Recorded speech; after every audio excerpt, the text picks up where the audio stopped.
Hi guys! So guys, ang nilagay ko pala dito ay beef, and then onion, garlic, oyster, at ito, ampalaya.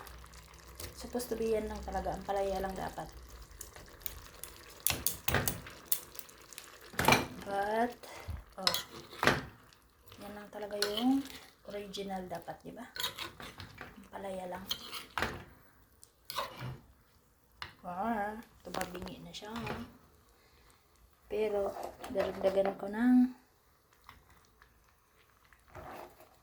carrots. Kasi gusto ko ng more vegetable.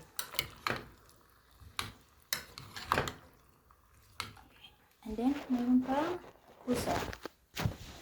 Zucchini. Maya na ilagay kasi madaling maluto yan. So, ito muna. Ito ay salt and then pepper. So, haluin ko lang.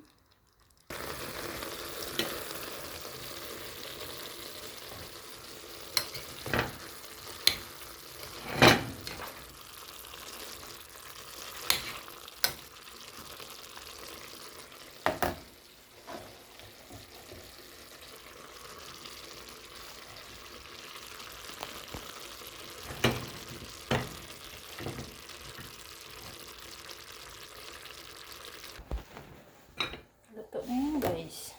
Tama na yan. Ganyan lang.